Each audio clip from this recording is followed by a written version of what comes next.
put my head down for the last 18 months knowing that by doing the right thing in our business from the start, it hasn't been the most profitable. And there's many circumstances where I've not been able to build wealth because by doing the right thing, it positions me where I can't have that instant gratification of income.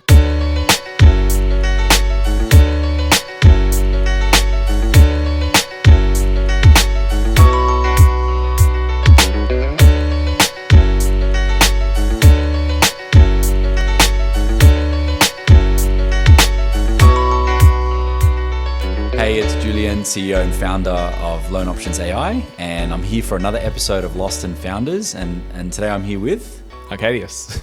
Mate, thank you so much for joining. I think we've got a lot to talk about, and the one thing I really liked, and obviously your name was mentioned that we should have a chat, but you seem to have very strong opinions on the property and investment and first home buyers segment. So I'm very, very keen to unpack all of that, and obviously thank you as well for the Hot Wheels gift.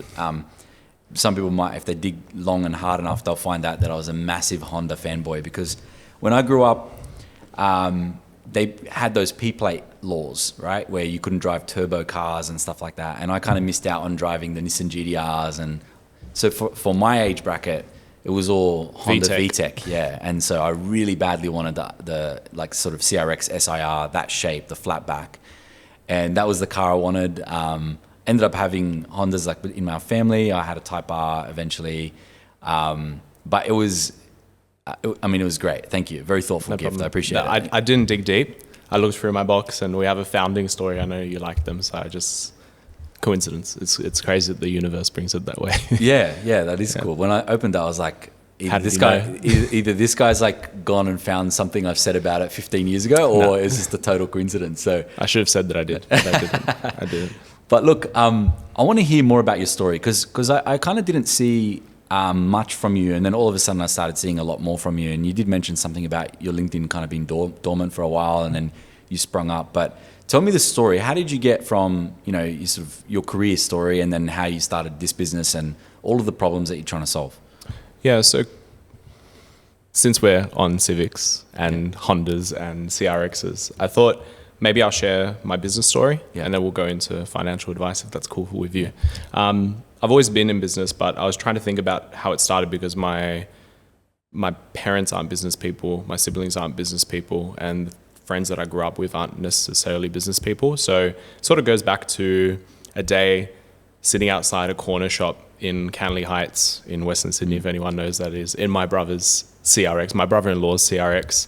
I'm sitting there with a packet of Mentos in the back that I just bought for $1. And I really looked up to him. He had cool cars, he had the Civics, he had all these, little toys, and he always had a fat wad of cash in his back pocket, and he wasn't a drug dealer. He used to own butcher stores, so he was in business. And I'm sitting there with my Mentos, and I looked at him, and I was like, I would have been 7 or 8 at the time, and I was like, hey, can you teach me about business? He's like, yeah. He's like, see that packet of Mentos? How many do you have in there? I'm like, I don't know, 12. And he's like, do you reckon your sister wants a Mentos? And he's looking at it outside the car. I was like, yeah, probably. And he's like, Mentos, try sell her one for $1. And if you sell her one for $1, then you're going to make a profit, right? Because one, you will either be able to pay for the whole packet of Mentos that was $1, or if you sell more, you'll make money. I'm like, what's profit? And he goes, everything you need to know about business. I'm like, oh, okay, cool. So she gets in the car and he's like, hey, Arkadiusz has some Mentos. And she's like, oh, give me one. I was like, it'll be $1. And she goes, oh, okay. And she goes, show me. She grabbed it. And I'm like sitting there with already 2 in my mouth, and she just puts 2 in her mouth, puts it in her pocket. I'm like, what the hell? She's like, that's for being greedy. And my brother looks at me and goes, I thought you wanted to know everything about business. And that was my first business plan, my first marketing, my strategy, my first pitch, my first failure, and I've pretty much been in business ever since. I literally knocked on the right door to get into advice over a decade ago. And yeah, the advice journey's been an interesting one. We've seen royal commissions, we've seen licensee collapses, we've seen an influx of influencers and people that shouldn't be giving advice, and essentially that's what I do. So I'm a qualified financial advisor, but financial advisor is a dirty word, and we can dive into that and what that might mean to your audience. As soon as someone hears that, someone might go, ugh, advisor. So that's the business story. And obviously there's countless businesses and failed businesses and partnerships, etc. But I'm a financial advisor. We are an advice business that focuses on advice, property, and lending solutions to provide an unfair property advantage. And there are many reasons why we do that. So I hope that gives you some context, and we can sort of go from there. And obviously there is a process. Like we spoke before we went live about the barrier to entry to being a mortgage broker or a asset finance broker is quite low. Mm-hmm. How does that differ from someone who's actually licensed, accredited to provide financial advice? The barrier actually was quite low too. So you could have done an RG 146 and provided financial advice, which is actually quite scary. But obviously with the Royal Commission and everything like that, we're seeing education standards change. Yep. So you actually have to have a degree, and you have to complete an ethics exam. Just because you do an ethics exam doesn't necessarily mean you have ethics. But the barriers to entry into providing licensed financial advice are becoming harder, and they're going to continue becoming harder, which has pros and cons. But look, even when it comes to being a buyer's agent, you can get a license in a few days if you pay the right person, and all of a sudden you can help someone buy the most expensive asset that they're ever going to buy. Whereas with an advisor, even if I wanted to help you structure a superannuation product, I have to complete a 27-page document to help you do that. So the difference is when a mortgage broker is advising you, it's quite easy to do that.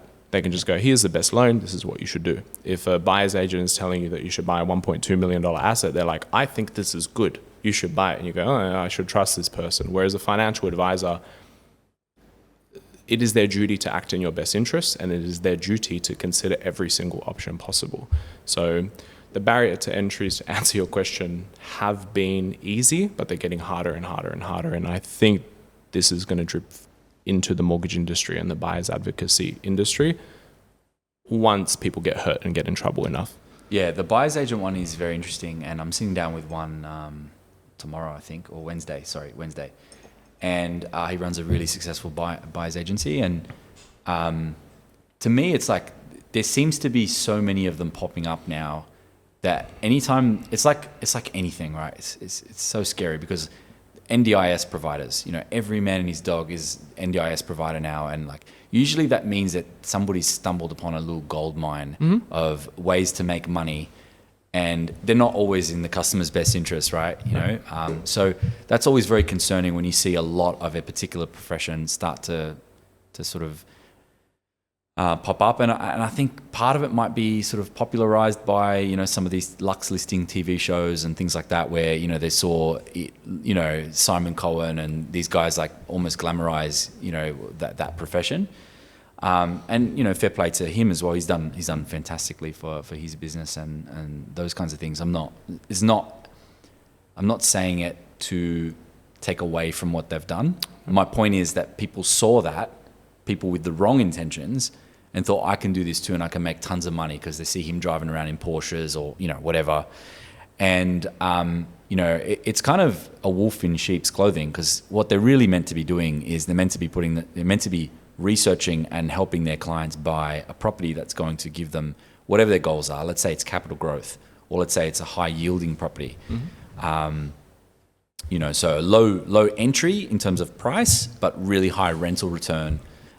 Whatever the client's goals are, and sometimes it's just whichever developer is going to be paying them the most kickback, and the lack of transparency there. Obviously, the financial services industry, everything is disclosed. We have to say who's getting a referral payment, how much is that. We have all of these restrictions, but on the buyer's agent side, there doesn't seem to be the same protections for the consumer. No. And so there is an element of like. The client still having to, because it's not as regulated, the client still has to do some of their own research. Property is not regulated. It's not a financial product. So ASIC hasn't stepped in and done anything yet. Yeah. But I think, the point I'm making there is that like, it seems like the client still, where they should be able to trust that provider. Like a mortgage broker's model, the one thing I love about the mortgage broker's model, even more so than the asset finance broker's model, is the bank is paying the commission, To some degree, the banks pay the asset finance brokers commission, but there's also usually a fee that's charged. And at least it's transparent. It's like, here's my origination fee. Mm-hmm. If you want to go ahead with this car loan, this is how it's a fee for service, you know? So at least it's transparent. The buyer's agency have that. They're like, oh, I'm going to charge you this much for the successful thing. But what they're not doing is on the other side, showing them that this property actually is in their best interest, or that they're paying a fair price for that property. And it's not just something that they got off the plan or a project marketer or something.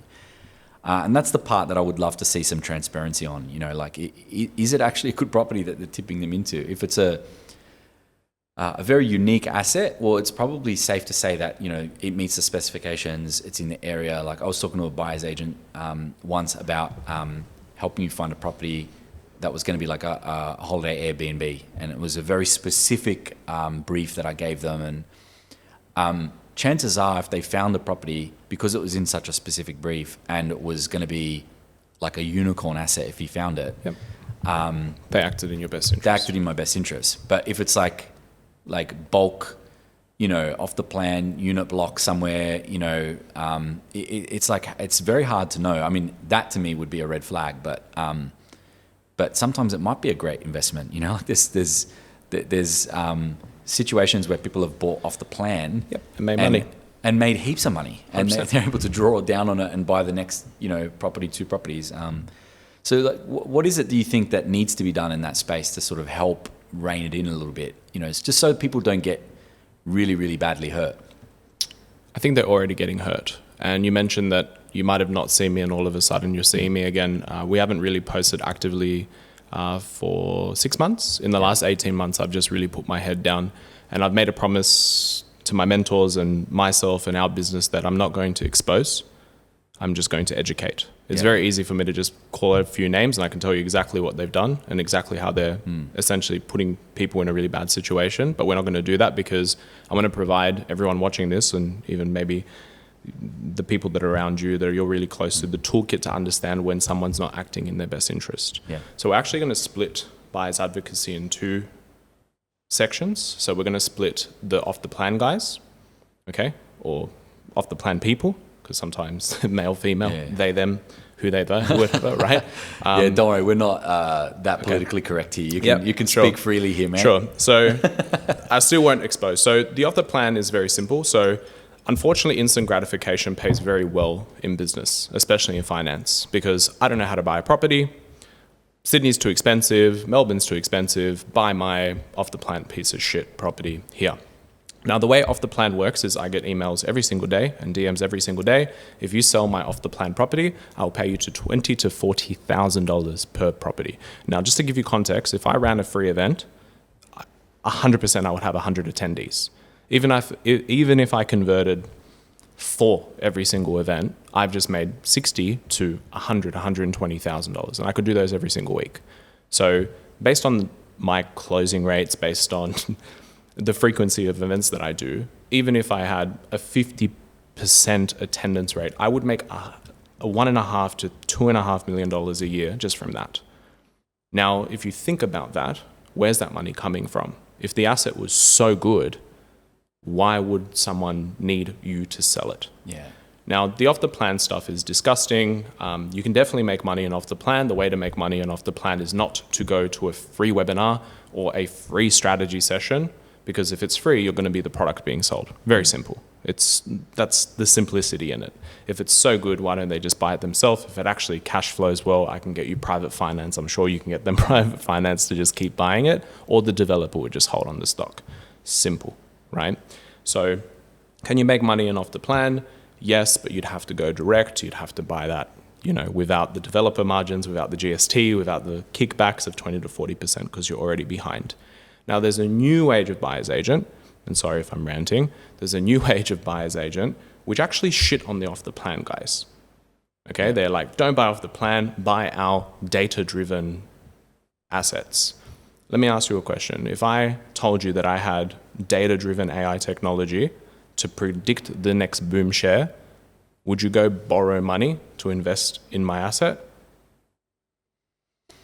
I would use that as one decision metric. I would never just trust I work in AI, I have an AI business. I would never trust it wholly and solely and go and mortgage the house, so to speak, to go and do that. Yep. What I would do, my decision-making process would be, give me the emotional side of why this is going to work. Give me the logical side. Give me the data, and then show me a track record of this working. Cool. That would be probably my decision-making process. And if my track record was 2 to 3 years old, because that's what the large majority of this new age, would you trust me? No, probably not. That's the issue. The issue is that there is a large influx of new age BAs that are using data. And if you actually skin the cat to its purest layer, the data, and I've seen this stuff land on my desk, are just desktop vals, right? So what they do is they will scrape data from regional locations, but they'll use things like crime rates, proximity to transport, zoning, development, and they'll go, "Ooh, we can buy this $400,000 asset, but these two banks are giving us a valuation of $700,000. So let's buy this asset, let's reval the property in 6 months' time, show the client how good we are, and then leverage the client against that." That's what we're seeing. And that is a disgustingly scary amount of transactions that are happening in the market. Now, to add to that... so it's like an arbitrage. They're just looking for where the valuations... and supply and demand isn't... I discovered this 4.5 years ago. So what happened was, just to give you context, when clients are buying or our business is helping them buy, what we do is we give them budgets based on their capacity, and we actually get them to go to the sold section of realestate.com and domain and put in assets that they would buy. And one of the screening metrics we would check, because we do guarantor loans, first home buyers guarantee, we want to try to get that client out of the first home buyer guarantee loans and the guarantor loans as fast as possible. So we need an increase of 15 to 20%. So usually if our client's trying to transact at 800, if the desktop vals are showing us 700, we educate the client, hey, you're probably here. But if the client's trying to buy at 800 and desktops are $1 million, that would never happen. And then all of a sudden, I started like running vals and I was like, what the hell's going on here? Like $1 million asset, 1.3, and then $1.3 million asset, 1.8. One, we were looking at an asset, it was 1,350, and it was a freestanding house in the inner west, and I was getting a val of 2.2. I was like, what the hell? So the broker and I that we were working at the time, I was like, these are equity queens.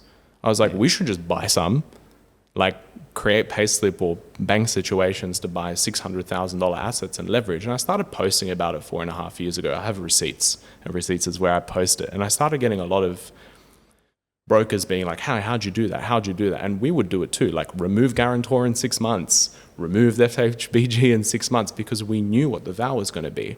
And then obviously people started doing it, and now it's all I see. Like it's such a trend. I'm not saying the large majority of BAs are doing that, but actually no, I'm not. I am saying that the large majority of BAs are doing that, and they're actually covering that with data, AI, tools, and all this sort of stuff. But it's very scary. It is so scary. It's very concerning, because here's why it's concerning. Property is one of the most trusted investments in this country. Mm-hmm. It literally holds our entire economy up, right?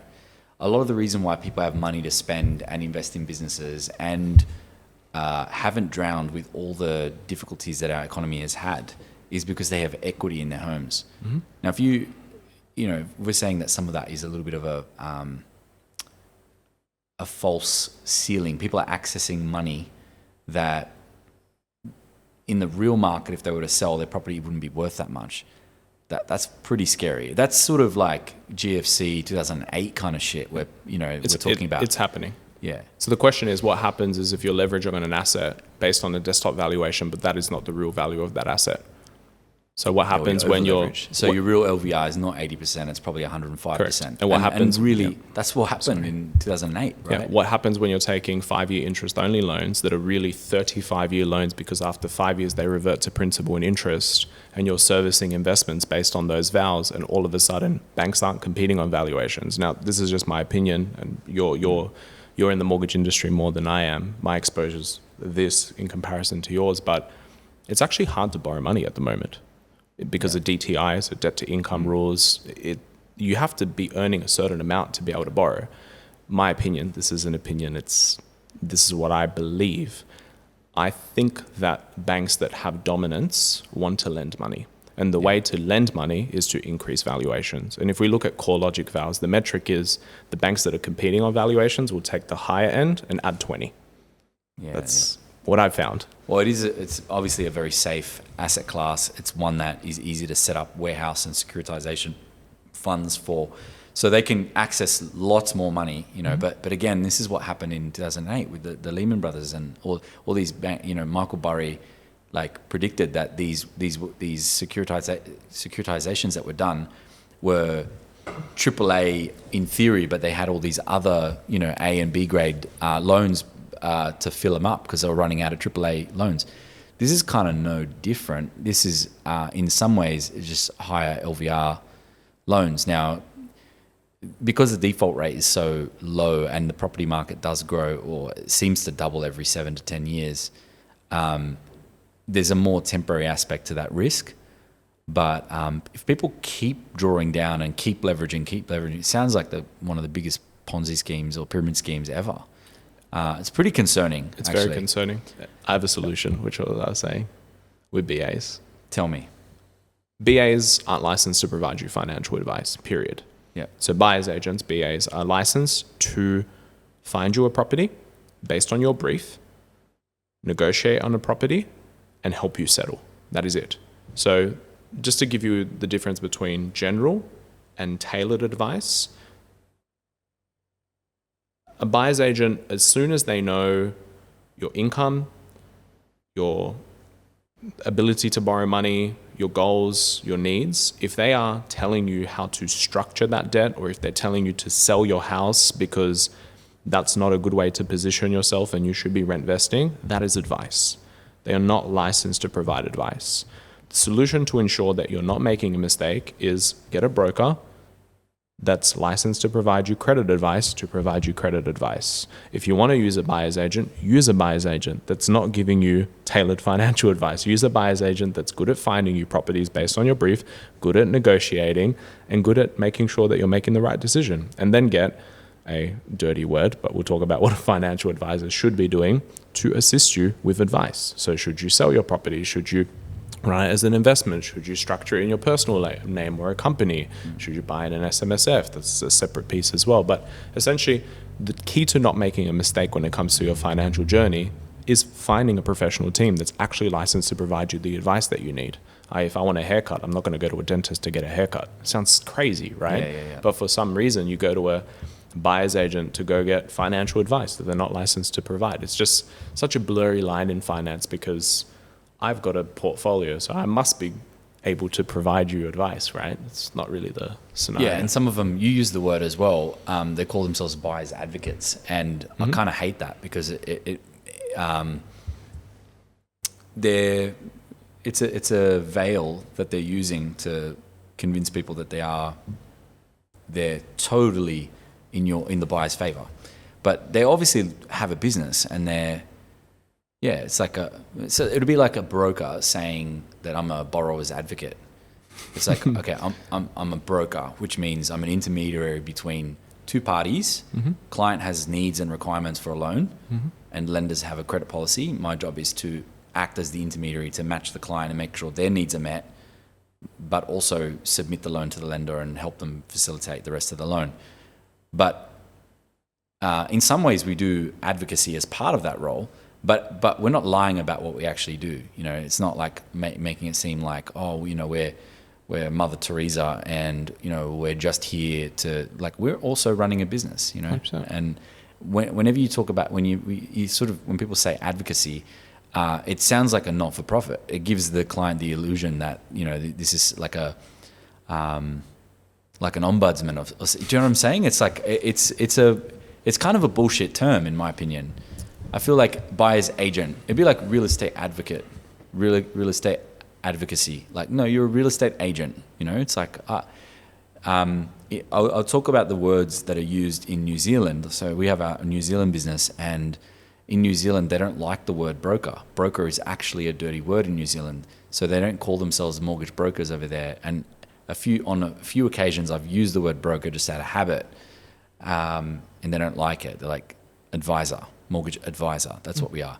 But also their accreditation system is very different. They have a higher bar to entry. They need a level 5 certificate in, essentially it's a financial planning certificate. And they actually provide a statement of advice as part of that. So I kind of understand why they prefer that. Broker is like again, a lower barrier to entry, and maybe it has some negative connotations because there's cowboys in the industry, etc.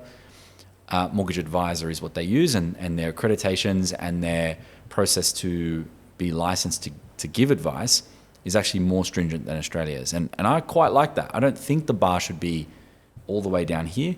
Again, it's not difficult. It's still not difficult to get a level 5 certificate. It's not impossible, but the standard is just that bit higher. And like I said, it's a financial planning, financial advice style certificate that needs to be done. But yeah, I'm worried that this all ends in tears and another property market, stock market, financial collapse, and all the people who are over leveraged, are the ones that, get hurt, and the people who made their money, there's very little to no repercussions. The banks who lent the money get bailed out by the taxpayer again, all those things. I'm concerned that that's where things might be heading. Now, if you talk to anybody else, they say properties, basic in Australia is basically the safest investment. Bulletproof. Yeah, and the thing is, like, you can kind of see those arguments because we have such a low supply compared to the demand and the population growth that we've had. We have so much red tape on how to build and regulations to build and all the new requirements put in place to, that increase the cost of build. So there's not a lot of viability. Like, I know a lot of people that used to build duplexes all the time. Now they're like, I can't find one that's viable. 1 + 1 doesn't necessarily equal 3 in construction. It barely equals 2 now. Yeah, exactly. It's so hard. Yeah, and they've done their best to like change some of the, they made some changes around like the size of block that you can build a duplex on and all these kinds of things. FSR rules, so fly space ratios have changed, all that sort of thing. I think to touch base on this, or even to wrap up even the property thing so we don't get stuck on shitting on BAs, sorry, for too long. It's like the single biggest mistake that we see in our office, coming into our office or our events or one-on-one sessions, is that even phone calls, initial phone calls, when a lead comes in, is the single biggest mistake that people make in property is they believe that if you just buy any property, it goes up. And it's actually not factual. Even within a 5-kilometre radius of the Sydney CBD, Sydney, one of Australia's highest growing, consistent, strong markets, if you bought a property in Zetland, in an overdeveloped Meriton, Yep. you just have made no money in the last 5 years. You might even be selling at a loss now. Yep. And, good old Harry Triggerboff can't even build the new shit at the value that the old stuff's selling for because of land supply issues, replacement cost of constructions, but people are still buying the new stuff. So people are going to buy the new off the plan stuff, thinking that, if I just buy property, it's going to go up, but it's not factual. And to your note of we have an oversupply, we do. We have an undersupply, in certain places, but realistically, we actually have oversupply where a lot of people are buying. So a lot of people that can't afford in Sydney or can't afford in Perth or can't afford in Hobart or can't afford in Melbourne, they're being dragged out to regional areas where there's been a boom in the last 2 years. And they're like, look how great this market is. But if you actually look at the 10 to 20 year data in that suburb, it's done nothing. So once again, people go, if I just buy land, it's going to go up. Why should I buy a unit in Sydney when I can go to, I'm not going to mention any suburbs, but regional suburb, I'm going to buy land, it's going to go up. Once again, a huge misconception. Just because you buy a share doesn't mean it's going to go up. Agreed? You have to look at the metrics of the business. You have to look at the profit and loss. You have to look at the CEO. And even then, you still might get it wrong. And property is the exact same. It's just had a very good run as an average. But average is we put Warren Buffett here. The wealth of this room increases dramatically. There's an average. It's not factual, right? Yeah, he's another one that I'm watching carefully because he's got the highest cash position that they've ever had, which means he's risk off at the moment, and he, maybe he's thinking about something, catastrophic that's going to happen to the markets. And this year, with like tariffs and change of presidency in America and ongoing war. The markets have been volatile, and a lot of the companies that made super gains once he was announced as a president have had those gains wiped, and in some cases, and then some. But I do think that some of this stuff hopefully will normalize a correction when you create a deflationary environment, which is what, they've cut so much spending that, or are cutting, in the process of cutting so much spending, that they're creating either a neutral or even a deflationary environment. It's normal for the stock market to respond to that. Yeah. One of the reasons why you've got $3 trillion companies like Nvidia and stuff like that is because of inflation. The environment has been such that assets are growing in value, and that's essentially how you should protect yourself from inflation. Is the people who made the most amount of money through the last, sort of 4 or 5 years and COVID and all that kind of stuff was all the people that were asset rich. Property was a great one, shares, stocks, all that, another great one. If you just had S&P 500, you investments in that, like the growth rate has been insane. Yep. So it's had a good run, and typically those inflationary environments are created by those sort of so-called elites that are, trying to, rip out the middle class and leave it sort of as a two-tiered society. All of that stuff. But I want to round out the buyer's agent conversation, because I do know some, and I genuinely believe that they are doing the right thing. There's some people that run great businesses. 100%. And their whole business model is centered around putting the client first and trying to build a long-term sustainable business. And unfortunately, businesses like that, and I know plenty of them that do really good work, because I work with so many different mortgage brokers and they all introduce me to different people and whatever. In my opinion, I can very quickly see which ones are good and which ones are bad. The ones that talk about how many properties they're selling and like they look at the vanity metrics, that's usually a red flag. The ones that focus their energy on how much wealth they've generated for their partners, it's like a good sign. But more so how many people they've helped. Like this is what we do and this is why we do it, and we have a very clear strategy that's worked for us. Yep. We're not trying to be all things to all people. We're very good in this segment. So if somebody comes to us and this is what they're wanting to do, and we meet their remit, we'll go there. But the other one is, I think the red flags is important to talk about. So I've got a few that I've noticed is like whenever somebody gives them a brief and they're talking about a property or properties from a specific developer or from a specific catalog, I'm like, red flag straight away. Or from a particular area. So just to even remember the off the plan guys and the not off the plan guys, believe it or not, they have, how we've got fly in, fly out workers? There are fly in, fly out buyer's agents. So they will call real estate agents in local suburbs, their boom locations, they go, we'll buy everything. Yeah. You knock on every door in that suburb, whatever they want, we'll pay it. So that's also scary, right? Yeah. There's like, this is the area that we're locating now. Who cares about your brief? This is what we're buying. It's like you said, it's very easy to spot, but unfortunately as a consumer, you can't see it because they're very good at marketing. Yeah. Usually the ones that aren't the best are the best at marketing, unfortunately. Yeah, that is a good point. It's not always the best brokers that are same thing. Not always the best brokers are the ones that are actually, getting the business, and it's just because some people know how to play the game better than others. 100%. I think the businesses that do achieve the top 1% status or top 10% status are the ones that manage to do both well. Mm-hmm. Good broking, good service, good reliability, good dependability.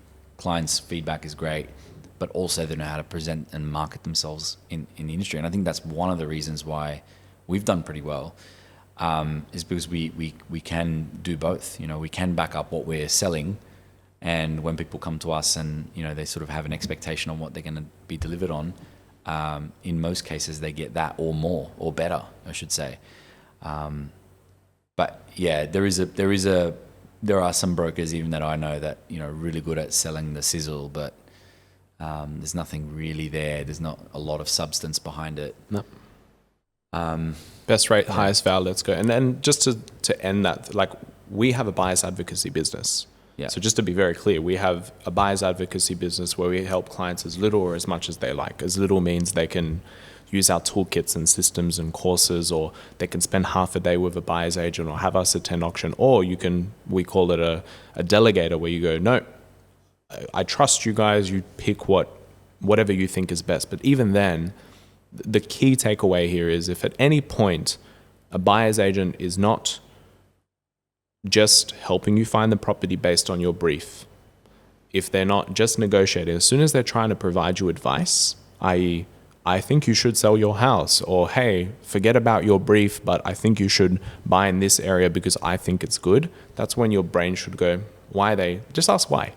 Yeah. Just ask why. And then the funniest thing is, and I'm sure you're the same, as soon as you scratch the surface just a little bit, bang, it just exposes itself immediately. And the issue is, because a lot of these BAs have fantastic marketing, fantastic systems, fantastic landing pages, polished events. I go to the event sometimes, I'm like, man, I want to buy 10, right? They're just good. As soon as you scratch the surface and you go, just why? Okay, out of curiosity, but if I sell my house in 5 years, if I do have children and I want to be in a school catchment, what's my plan there? And if they don't know the answer, that's when you should worry. You know that they're selling you. They're not providing you advice, they're just selling you. And I think that's the key thing. Us as business owners, we learn to scratch the surface because we've been burnt so many times, I'm sure. Yeah. You have failed partnerships, someone promises you the world, so you start diving deeper. Okay, why is that, Julian? Okay, yep, that's a great software, but what happens if why don't you have your own brokers? Is that a fear for me? You start asking questions, and usually, if they're good at what they do, you keep scratching and there's no service. There's literally like, oh, they're actually doing the right thing here. Or it's like, oh shit, alarm bell, run. But well, let's unpack your journey, because obviously throughout the period of being a business owner, you would have faced like some ups and downs, no doubt. I want to go to the lowest point and talk about the lowest point where you thought this might not work, or maybe I'm not good enough. Whatever those thoughts that were going through your head, put us in that frame of mind. What was going through your head? What happened? What made you feel that way?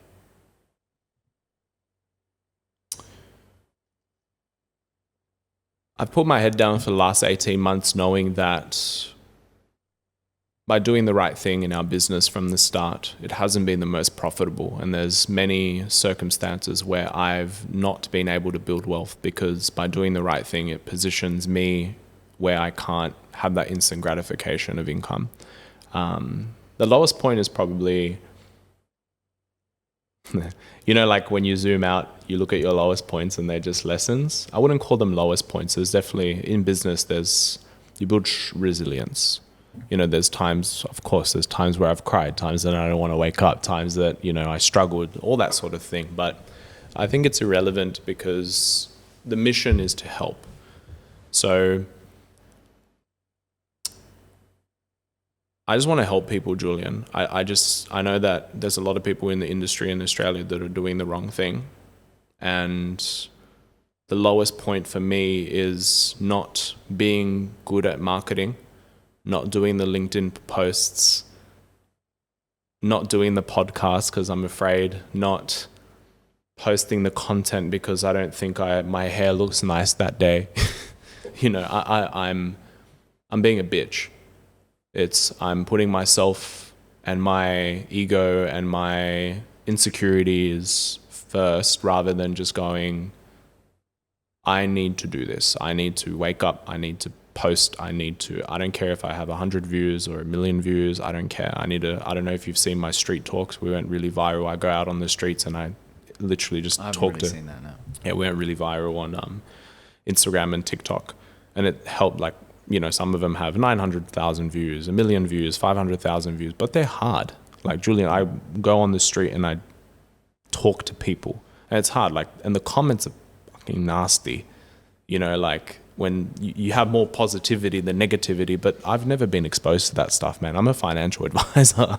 I'm just someone that just wants to genuinely help people. And then I go and help on the internet and you've got nasty comments and, I'm just not used to that. So the lowest points for me are overcoming that and realizing that by doing the right thing in this business, I'm not going to be the most successful yet. And I think that's hard to watch sometimes. I look at when you asked for my journey, I did stints at Deloitte, and I've audited some of the leading advisors, and I know the shit that they've done. I have files land on my desk from some of the leading buyers advocates where I've had solicitors get clients out of contracts and refunds and, scare them with litigations and stuff. So I've seen the mess, man. And I think it makes me really, really sad that I've been a bitch and I haven't marketed and put that effort in. Well, it's the sole responsibility isn't just yours, right? I think as an industry we need to be better, and if you are, for lack of a better term, one of the shit ones, I think you just need to understand that, like anything, whenever people are taking advantage, it's going to come home, the chickens will come home to roost, and I think we need to protect what we're doing from the standpoint of putting the customer first. Like if you are not giving the client good advice, one day you will be exposed. Might not be now, might not be in 3 years, might not be in 5 or 10 years. But at some point, those walls will close in on you because you will piss off the wrong person, and they'll have enough resources to litigate or to do whatever. Yeah. Or worse, they'll have enough resources to hurt you. That's physically. I think the issue, Julian, is if you get a bad haircut, your hair grows. If you go to the wrong mechanic, you can always find a new one. But unwinding property mistakes are extremely costly, and you lose so much time. I'm sure you've seen it as someone in business. Like even in business, like when you say low moments, I can come up with 10, but it takes a really long time to rebound, right? And as you get better in business, like shit that would have knocked me out for 2 months is like 3 minutes now. It's like, oh shit, like, move on. Oh, that person ripped me off, whatever. Just bad luck, right? I'm glad I found out now than later. But when you have built wealth as an individual and you have 2 kids and a wife, and you didn't buy that home because some buyer's agent told you to sell your house to go buy 3 investment properties so they could get their 3 clips. In 6 years' time, when that BA doesn't exist anymore because they're living in Bali now and they've shut down their PTY LTD, and now you're stuck because the valuations don't stack up. What now, Julian? Like, what now? Like, I've lost my job. My interest-only loans are now P&I. You're stuck. So that's my fear. It's even when people try and escape and pull the parachute and sell the properties to cash out some of that so-called equity, there may not actually be any there. Well, look, we've spoken a lot about them. We know that there's some good ones. We know that there's some bad ones.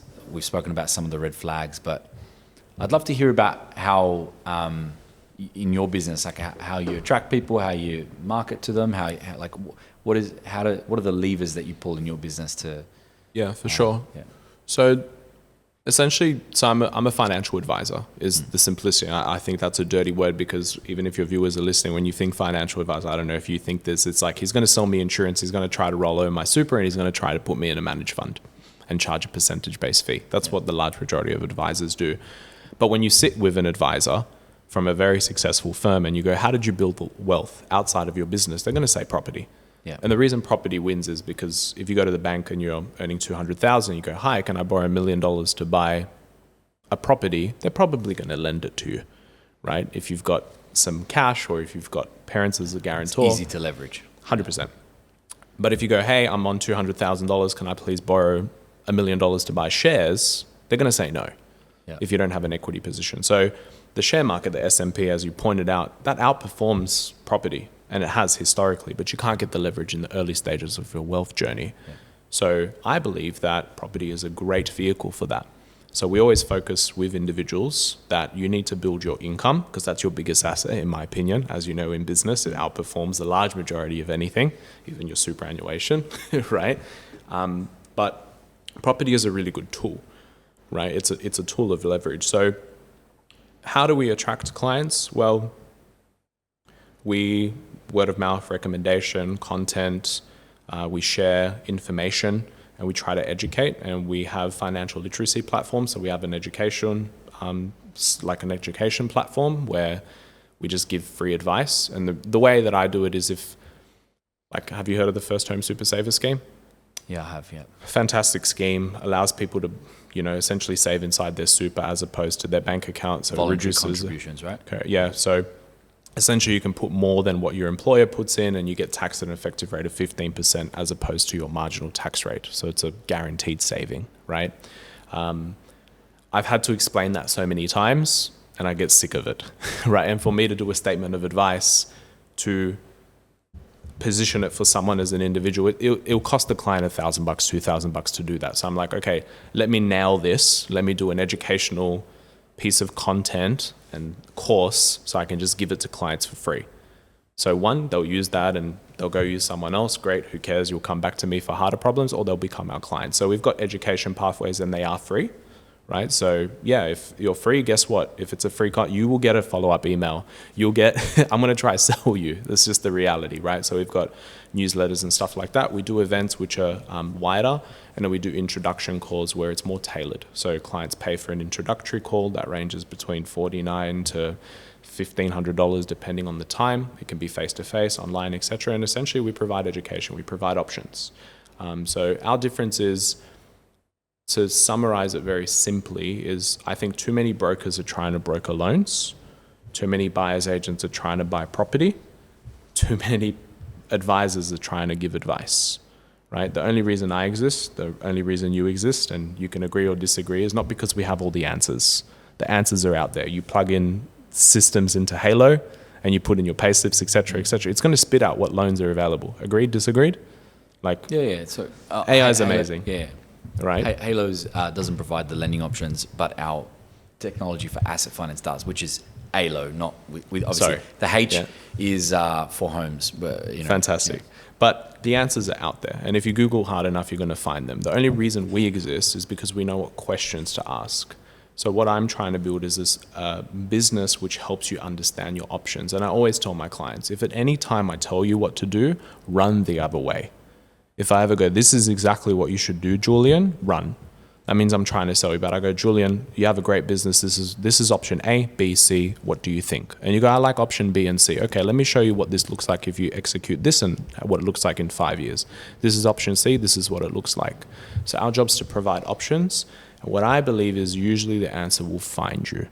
And sometimes the answer is not the best financial decision, right? Sometimes it's not. Sometimes clients will be like, I want to buy this home because it's next to a school catchment, etc. And we go, okay, just to let you know, if you rent vest and you do this, financially you're better off. And the client goes, that's fine, but I'm happy to lose the 3% per year because my wife doesn't want to move every 6 months. We've done that for 3 years. We're sick of it. And we're like, okay, as long as you understand the repercussions of this decision, are you comfortable with that? Yes. So that's what we do. Okay. Yeah. And so, like, what's the goals for the business? Like, how do you know, like, 3 years from now when you're sitting down and maybe we do a follow-up podcast and we go, has it been a good 3 years or has it been a bad 3 years? What are you thinking? I think every single year has been fantastic for us, not necessarily from a profit loss perspective or from the volume of income that we're generating, but the fact that we're able to provide financial literacy at this scale. If someone watches this podcast and we help one person, Julian, I think the flow-on effect from that is it's substantial, right? Because if one person asks their BA, why do you think I should sell my home, and they don't have an answer, we've just potentially saved that person, right? So 3 years' time, look, obviously just, I don't know if you want a revenue goal-based system? Do you want a client base? No, just whatever you think success looks like. It's going to be different things to different people. It might be how many customers you've helped. It might be revenue. It might be, how big your team is. It might be, doesn't matter. Like, what you tell me what you think.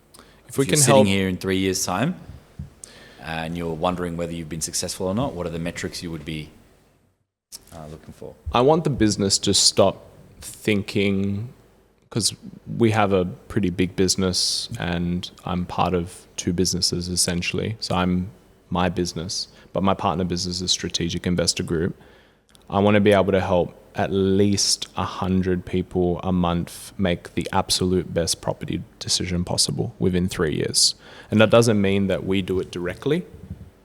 It could mean that someone comes to our event and they take our information and they use their existing broker.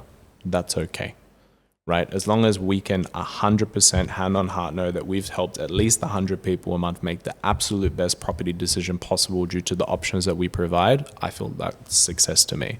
In terms of metric, I listened to something that you said the other day and you were like, if I was 18 and someone told me that in 5 years I've got a 50 mil vow on my business, how great would that be, right? I don't know if you remember that conversation. Yeah. Sounds like something I would say. Yeah. So for me, it's also about removing the ego, and I'm moving my business to a personal brand because people always just want to work with me. I really want to help people in 3 years and understand that I'm actually the Robin in the Batman story. My team is the Batman, but everyone thinks that I'm the Batman. So I really want to take my team who don't have social media. All of my buyer's agents don't have social media. They don't have LinkedIn. All of my brokers don't show how great they are. All of my financial advisors in my team don't post publicly about, how they help, etc. So my goal is to get these people that I believe are just fantastic. They're just elite, 1%ers, and just really try to get their brains out. So that's my goal. Yeah, so that's amazing. what success looks like to me. Yeah, great. And for those that are listening, I think it's very important that you define those metrics, because how are you to know? The thing is, if you told me at the start of the business that I would be where I am today, I probably wouldn't believe you. It's not that I didn't hope that it was going to be this big. It's just I've never seen myself as somebody that's I've always been really realistic about what I can achieve, and so if I'd done that exercise when I was quite a bit younger, 4.5 years I've been going, 14 years in this industry, asset finance, but sometimes it's difficult for business owners who always want to do more and always want to do better to stop and smell the roses. And I'm really happy if you told me that, 4.5 years into the business, we'd have a team this size, we'd have revenue numbers like this, we'd have helped over 8,000, and probably by the end of this year, more than 10,000 loans settled, and have circa $1.3 billion worth of loans compared in our platform every year. I think I'd be like, probably my words would be like, no fucking way. Yeah. That would probably be what I say. Yeah. So it's good to set those metrics, and it's a good exercise for business owners who are, getting started out or in the first couple of years of their journey to do those things. My journey was a little bit different. I kind of didn't imagine myself starting this business when I did. COVID kind of forced that. I've told that story, and I won't retell it because people's ears are probably bleeding from hearing that story. But I really had invested a lot personally in the previous business. I bled for that business. I thought I was going to be, I was a shareholder, so I thought I was going to be in that business for the rest of my career. And I had a lot of unfinished business in that brand, and I thought we had so much potential. Things happen, COVID happens, leads me to the point where I start my own business, and I wasn't even sure that I could do that. I was 9 years in at that point in time, so it was 2020. 9 years into my asset finance journey, and I just wasn't sure that I was ready. I was like, is this the right time? And then there was a few people offering me senior positions in similar businesses and equity, and I just made the decision that this is the right time. COVID's kind of flipped the world upside down. I want to start a business. I want to start a legacy. I want to build something that is synonymous with my name. I didn't call it Julian Fayed Finance or whatever. I wanted to be the business to be successful in its own right, and for it to have a team that was renowned, not necessarily me individually. Yep. I wrote loans for the first few months, and then I haven't written loans pretty much since. You have to. Yeah. That was just to get it off the ground. But yeah, your point about the super, I did take super out. I've mentioned that before again. And for me, it was like, this is an opportunity to just have a bit of a safety net, because I didn't know when I was going to be able to pay myself. I didn't know when I was going to, how long before I settle my first loan? How long before I sell enough loans that I can justify hiring my sister and my brother-in-law, who were the first two into the business. And my primary objective was to make sure that they were well fed and they were getting paid and all that kind of stuff. I was an afterthought. Thankfully, because I had done the work, And I think this is the thing that a lot of brokers who 1-2 years in the industry and then go and start their own business. I had done the work. I was the general manager of that previous business, but I'd done everything from the ground up. I was the first employee. I did all the hiring. I did all the firing. I did all of the sales. I did all of the marketing. I did the settlement process. I did the credit process. I did every single aspect of that business. I did. And not for long periods of time, even running the P&L and adhering to budgets and trading out of some tricky situations when some things happen in the business. Yeah. You launched a startup without it being yours, essentially. Yeah, literally. Well, I was a minority shareholder. And look, my personality is I'm not a greedy person. I don't need it to be all mine. I'm very fortunate that this business is all mine. But at different points in my business journey, even with loan options, I'd given away equity. And, now I'm at the point where I got it all back, So, but I'm not a greedy person. I don't need to be 100% owner of everything. I like bringing people on the journey. And, that's why we have sort of employee share programs and things like that. Because I just feel like I'm not going to die with it all. And I've grown up with pretty humble beginnings, Western Sydney, single mother, 5 kids. I don't need much. I don't have an extravagant lifestyle. I'm not driving around in Rolls Royces and, Life's great already. I live a very comfortable life now, and it's not, people think that, like he's wealthy. Someone made a comment the other day, like, oh, aren't you a millionaire?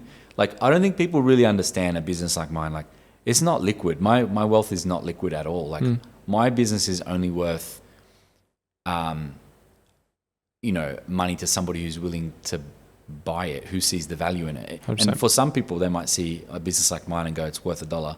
And to some people, it might be worth, $100 million, or, some people might be worth $5. Like, I don't know. I'm working. Well, you're not selling at the moment, so it's. No, that's right. Yeah, that's exactly. Right. And so from my point of view, that's not like a metric that I'm totally hung up against. I think the metrics that I get the most excited about is those metrics about how many customers we help. 100%. I actually wish there was a great and accurate way, because there's a lot of players out there that do similar to what we do, that make up numbers, and they will have a justification for how they came to that number with a disclosure. Those numbers are absolute garbage about how much money they saved people. And there's no real easy way for me to do that, because we put out a lot of content, we put out a lot of education. We have thousands and thousands of people that apply and compare loans on our platform every single month. How much money have I saved people? I can't actually measure that. It's really, really hard. I can do a justification and do some averages and go, versus the median loan option, but I don't actually know what that real number is. That's the one part I would actually like to know, because that number would be the most important metric to me. If somebody tells me that I've saved people hundreds of millions of dollars, that's a fucking great metric. Yeah, it is. I think I'm just going to rewind. You asked me where I see myself in the business in 3 years. And it's just really hard for me to answer questions in this public environment, because I just think it's so relevant to anyone watching, because I can't provide someone value. So if I answer that question, I go, my valuation is going to be this, or my book's going to be worth this, or we're going to help increase average portfolios by 20% for existing clients. It just doesn't mean anything to anyone watching. It means nothing, right? Because at the end of the day, it's like, even with my mentor, I'm very fortunate because, knock on wood, that they remain my mentors. But when I started the business, I had an agreement with them that I never share my wealth, ever. Because what I do in my business, the risk that I take, the way I position myself, my clients can't replicate. So me going on there and going, we're going to settle $1,000 a month, 1,000 loans a month, or we're going to, here's a property that I bought for $1.3 million and the valuation's 2.2. It's just so irrelevant, because just because I did it for that person doesn't mean that I'm going to be able to do it for someone else. So I think the fact that you don't have those numbers just show that you're actually doing the right thing, because those numbers will present themselves in time. Right? Because there'll be systems and tools and things that you can go, because you'll be able to compare the reality of your clients versus those competitors. Well, right? People can easily understand, and there is a tangible aspect to what we do. Like, we show them all the banks and lenders in the market, more than 90 banks and lenders, ranging from the big four right through to fintech, mid-prime, second-tier lenders, down to third-tier, subprime, non-conforming, like the whole spectrum, right? And if they were to go down this journey themselves, one way you could measure is who do they bank with? And we have access to that data, because we either set up a direct debit for them, or we get bank statements as part of the process, and what is their average interest rate for a car loan or whatever type of loan there is. So there are some ways to do that, but they're not very accurate because we don't know for certain that they're going to use that bank. They could have gone to the dealership and been paid 3 times as much, or they could have gone and been ripped off. You know, they're the things that could have happened. So but it's very hard for us to know. As long as we're doing the right thing and putting the information out there, you know, for free, and people can use our tools and our technology for free, we know we know based on feedback that we get that, you know, I went to XYZ place. Like those are the ones I love the most. When you read a review, I went 3 other places, no one could help me, or they were too expensive, or blah, blah, blah. These guys helped me. They did it really fast, really efficiently. I still to this day, I'll never give up that. I don't care how many notifications I get. All the Google reviews come through to my phone and I look at it. And those actually, sometimes we get a whole bunch at once. Or like, you know, in the, you know how they do grouping in the notification. So I'll open it and there'll be like 4 or 5 5-star reviews, and I'll just screenshot it and they'll be like, you know, Jason helped me, Eugene helped me, Lauren helped me, blah, blah, blah. And I'm like, these are actually customer stories. These are promoters of our business now. We help them. So the next time they're at the family barbecue or whatever, and they go, you know what, these guys saved me 2 or 3% on my loan compared to the dealership, you know, over the period that was going to be thousands of dollars. It's so simple. Like going back to my point, it's like, where do I see this industry going, or why do I think we're going to survive, or where do I see myself in 3 years? At no point did you give that client advice. Essentially, what you did, you ready? Lost and Founders, loan options. You know, you provided them options. Whereas if they went direct to the dealership, they were getting one option. The option that's going to be in that person's best interest and not theirs. It's just such a crazy thing to think. There's still financial advisors and mortgage brokers and BAs going, I'm going to act in your best interest. It's like, no shit, isn't that a given? What do you mean you're going to act in the client's best interest? It's expected. That's a baseline level of base. It's like, I'm going to go to a McDonald's and get a cheeseburger. Of course it's going to be available. Maybe the ice cream machine's going to be broken. That's also very typical. But it's like, at no point, that client self-selected that option. And unfortunately, there's many times where we refinance clients into high interest rate structures because it actually saves them money, i.e.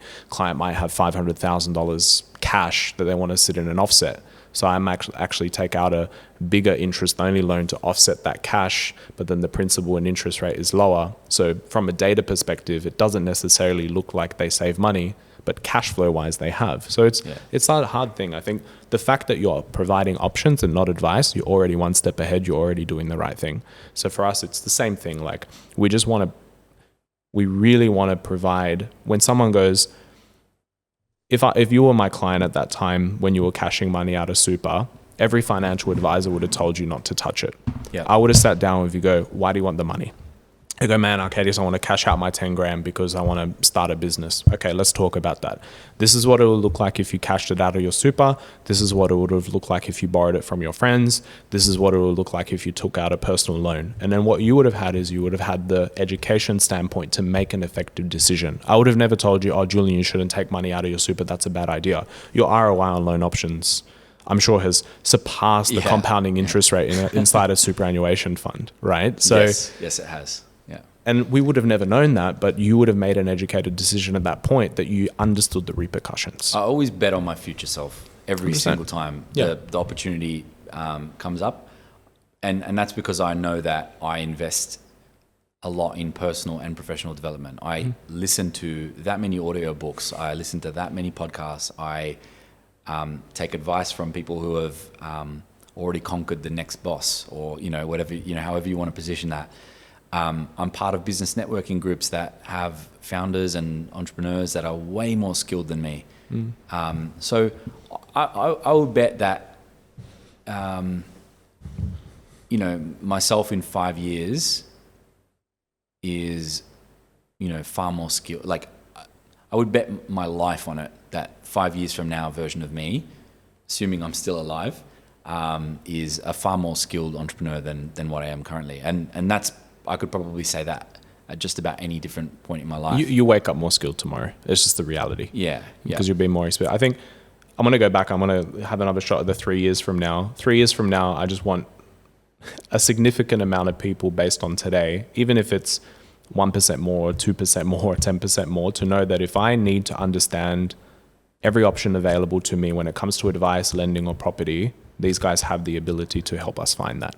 And it's going to be unconflicted. It's going to be in my best interest, right? Even though that should be a given, because we've got the toolkits, the professional networks, and the systems to do that, right? So the only reason we exist is because we know what questions to ask. So I want to help people find their questions. I don't know, whether that's through digital voice or software and partnerships and integrations. That's the goal. It's just like, how can we help as many people in Australia, help them understand their options?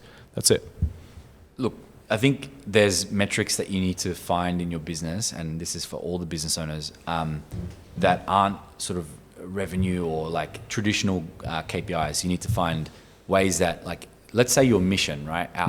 Our mission is to basically find the best possible customer outcome and achieve unmatched service for our partners as well. So we're tackling both stakeholders. Like, we have a lot of referral partners, and we're going to provide them with unmatched service, but ultimately we have this piece of artwork that we had drawn up, and it's a 4-way Venn diagram, and our job is to find the sweet spot in the middle between best rate, most flexibility, lenders who will say yes, and low fees and stuff. And so that's the mission. That's very clearly articulated. It's printed on our wall as soon as you walk into our office. And so that's the mission. That's what we're putting out there, and that's what we're saying we're going to do. I need to develop a metric to track if my mission is actually, if we're being Correct, true to our mission. if it's viable. Yeah. And so I'm going to read out some numbers. So I brought up my laptop. I don't normally do this, but we have 90 lenders. We have more than 90 lenders now, but at the time of doing this report at the end of 2024, we had 90 lenders. Unheard of to everyone that's listening. A broker will not. They'll have barely access to 45, but yeah. Yeah, and many of them use 5 or 10, right? Yeah, or two. Yeah, or two lenders. So out of the 90, in a 12-month period, in 2024, we used 85 of them, okay? On a 2-year rolling basis, we use all 90. That was an increase of 17 more lenders used than the previous calendar period, but listen to these stats. 0 lenders received more than 20% of our volume. None. Didn't exist.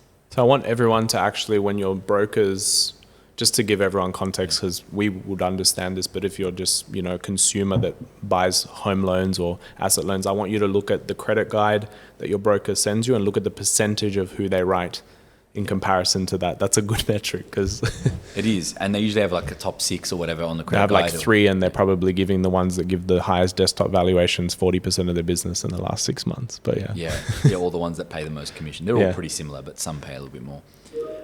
So only 1 lender received 16%. Okay. Only 1. This is for asset finance? Asset finance. Okay, Yeah, cool. we don't do property lending. Okay, different game. So, yeah. 3 lenders received between 5 and 10% volume share. So altogether, 4 lenders out of the 85, so out of the 90 actually, 4 lenders received more than 5% altogether. So 1 received 16%, 3 received between 5 and 10%, and a couple of those out of the 3 were just over 5%, but still in the interest of transparency. 81 lenders on the panel received less than 5% volume share. So if we're saying that we're doing the best for the customer, we're putting the customer first, your numbers should look like that. 100%. And, I'm pretty proud. And even the lender, the lender that received 16%, they actually fucking deserve it.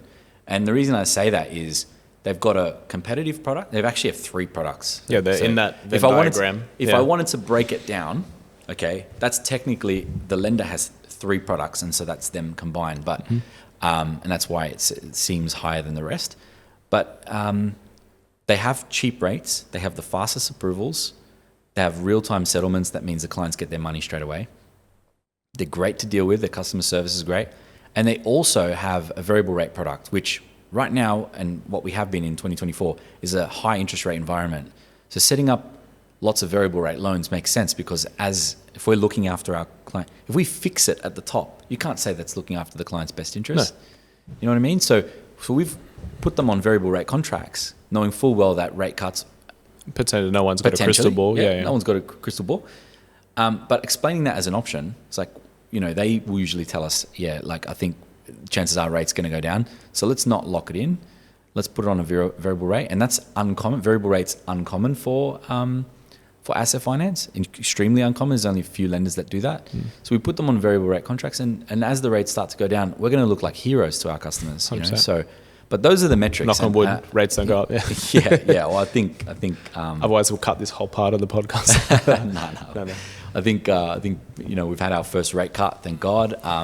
Has it been the rate cut that saved everybody and business is back to normal? I don't think it has been. I think we're still way away from that. I think there's at least 6 months more, pain for small businesses and households, but we'll see.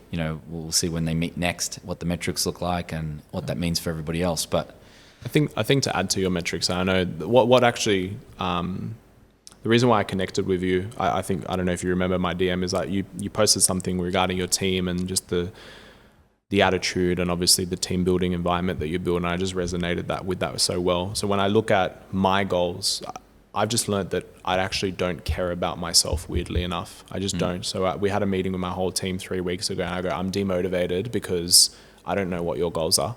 So for me to wake up and go, today I want to write, I want to do 5 BA deals and I want to write 6 SO, it just means nothing to me. It just, for whatever reason, I'm the worst financial advisor for myself. I just don't give a shit. Like, weirdly enough, I just don't care. I'm just not motivated that way. It's probably from my mother, and however I grew up, it's just this thing where I care about everyone. So when I understand my team's goals and exactly what they want to achieve, that indirectly ties in with the business metrics. To get what they want to achieve, we then quickly tie into our clients' metrics, right? So if my clients want to buy 3 assets within this to retire by this, I know that will indirectly add an asset value to our business, right? So that's the way that we see it, is like, how do we build a business that is client-centric, right? So we are as big as our clients' dreams. Long story short, if our clients want to not build wealth and they want to stay stagnant and they don't want to build business and they want to stay employed for the rest of their life, we're not going to grow. If I see a young female, she's on 160 grand, but I know that she can get 220 grand, I'm having that conversation. I go, do you want to stay on this income or do you want to earn 220? This is what you need to say to your boss. That's good financial advice. Here are your options. This is the conversation you can have. You can quit. If you quit, this is how much time you'll take off work. But if we boost her income to 220, she can indirectly build, which becomes a metric for me. It's just so hard to track. So maybe I can pick your brain one day on how we can. Yeah, there's a lot of like sort of intangible metrics that people should be tracking in their business. We have profit loss and average growth and loans settled, all the typical stuff. But it's not. I like true the other value. metrics. I like the metrics that align with, like there's a perception of what you think you do, and then there's a reality of what you actually do, what service you actually deliver. Yep. And so when I run that report, and I do it every 6 months, I publish our numbers every 6 months, and I do that for transparency, but I also do that as an accountability act for me. It's like, okay, because too often business owners publish how good things are and how amazing things are when times are going good. And then when things are bad, they either pretend they're going good or they just disappear completely. And so my thing is, I was posting these reports when the business was on the come up. And now as the business matures, in the most recent report, there were areas of negative growth. Great. But that's fine. I'm at least posting it so people know I'm not full of shit when I post our numbers. Yeah. But if anybody wanted to audit any of those, I'd invite them into my business and I'd show them, and give them access to whatever they needed to verify the numbers. I know that's what's going on, and I know that those are very, very important metrics. But for me, I think there's some other parts that I wanted to discuss with you. And, before we kind of wrap up the podcast, there's a tradition on here. So I just want to prepare you mentally for that in a second, is that we get people to do a 60-second pitch of why somebody should work with you. And you spoke a little bit about building team culture and all that kind of stuff, and goals setting. So as you're stewing on the pitch you're about to give, I'm just going to tell a little bit of a story of what we did with our team. We went through a goal setting process. I told them, while we went to Bali for a work retreat, and we established some new standards, some new expectations coming into the new year of how we wanted things done, and we wanted to hit a new level this year, and we've got lots of exciting stuff and had lots of exciting stuff planned. So we're like, if we're going to do things the same way we always did them, we're going to get the same result. We want to hit a new level. Here's what I want from everyone. Here's what I do. And it was not forced, but I explained what my goals were for 2024. And given it was just before Christmas. Personal or business? Both. Cool. So personal and professional goals. Yeah. I showed everyone my goals, and I put in there the ones I hit, the ones I didn't. I was tracking them. And so I said, here's the way that you should set goals, and everybody should do it. Set them as personal and professional. Yeah. Make sure you've got them categorized. So some might be health and fitness related, some might be financial related, some might be a savings goal to buy a property. And we've got a really young team, so lifestyle, all that sort of thing. Yeah. Some people had goals to travel a lot more, and it doesn't matter. Whatever is important to them is important to me. And so we made them sets in the SMART format, there's got to be specific, measurable, attainable, all that stuff. And we also made them ladder the goals so that they have, once they hit that, they don't stop. They continue to try and push to the next tier. So if you have a goal to settle 500 loans in a year, then make sure that you've got 500. Then or maybe it starts at the gate opener is 300 or 400, and then it goes up by 50, and you see how many of these you can tick off. So that's just an example. And then we also showed people how to manage them ongoing. So if you check in on them, and there's calendar invite that repeats every Monday, first thing in the morning, here's your goals, review them, and be honest with yourself about which ones are on track and which ones are off track. And the ones that are off track are your focus for that week. So go for it. If there's people that have, and then once a month, so that's every week, and then once a month I'll do a walk through the office and talk to people, how are you going? If people are getting stuck on a specific goal, and let's say I haven't been to the gym as much as I promised myself I would. So all right, me and you are fucking going, and this is what time we're going to the gym, and I'm going to fucking pick you up from your house if you know what I mean? If I have to jump in your bed and wake you up, I'll do it. So it's accountability to each other. It's accountability of ourselves. But then there's another thing that we did, and Patrick Bet-David, who this podcast set is inspired by, he has this, from one of his books, this personality quiz. It's like a personality audit, and it's a really good exercise I recommend people do. And it's from the Your Next 5 Moves book. And so if you go to that website, I think it's yournext5moves.com. There's a personality audit. If you go to any of his websites, you should be able to find it. But we made everybody do the personality audit, and it tells you exactly what drives people and what drives them. And once you understand that, then you know better how to communicate with them. So some people are driven by purpose, and that is, usually sort of bigger picture thinkers, people that like to serve others, that get a lot of gratification out of serving others. You've got people that are advancement, which is people that just like to know that they're progressing, and it could be incrementally, but they just want to know that they were better than yesterday, and they keep going and keep going and keep going. Then you've got people that are driven by chaos and those kinds of things, and that's people that like to prove others wrong and like having an enemy and like, sticking it to the world and like, F the haters and like those kinds of people. And so got a weight on their shoulder that they have to, the chip on the shoulder thing. That I thought it was a really good exercise, and I think a lot of business owners and leaders in general should do it for themselves to understand what motivates them and that kind of thing, what drives them, but also see if your team are willing to do it. Not everybody's going to be willing to give you that information, but I think as an exercise, it was really a game changer for us. There were some people that I was surprised by it.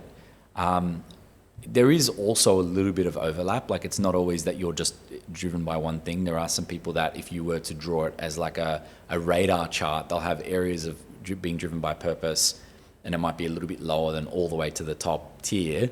And then they'll have areas that are driven by advancement. So it's not just one or the other, but the way that this quiz presents it is like, this is your key primary driver. So, but yeah, goals are really important.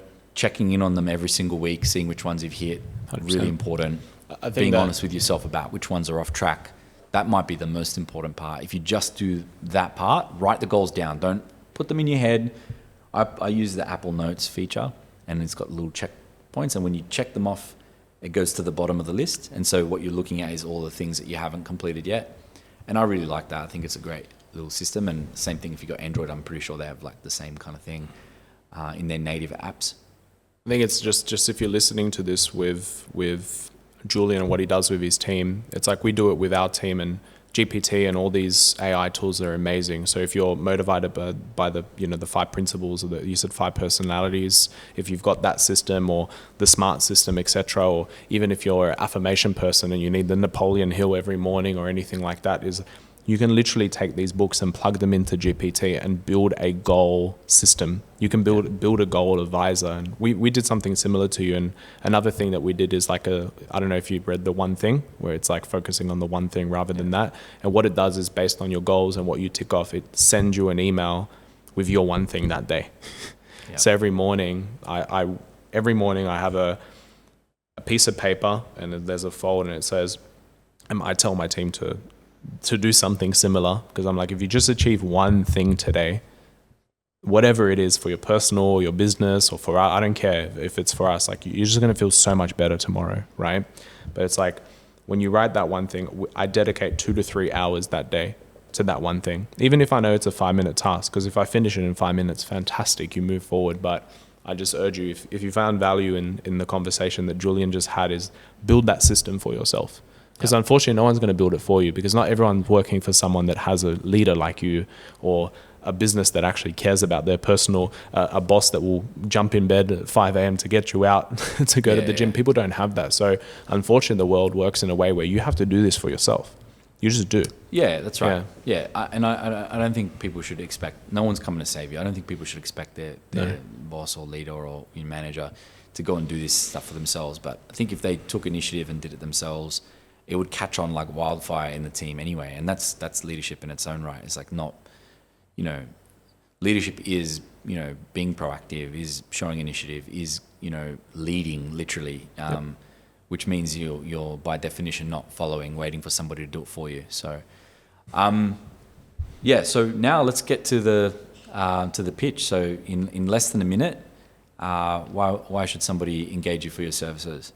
Julian, I appreciate this time on the podcast. I've said no to a lot of things in the last 18 months just because I really put my head. I have nothing to sell anyone. I think if you've listened to this and you're this far into this conversation, you probably have an idea of what we do. Essentially, what I want to do is help people find their options. So if you're looking for a business that essentially ensures that you understand every option available to you, you can find us somewhere, right? Whether that's on LinkedIn or YouTube or Instagram or whatever. It's like, my purpose of today is to provide as much information as I can from my brain, try to help people not get stuck in the wrong mortgage broker's realm, or the wrong buyer's agent's realm, or the wrong financial advisor's realm. So my only advice to anyone is, if someone in any capacity and any profession is telling you what to do without helping you understand your options, run the other way. So that's my pitch, Julian. Sweet. Thank you so much, mate. It's been a pleasure. No worries, man. Thank you. Look forward to watching the journey. Thank you, man.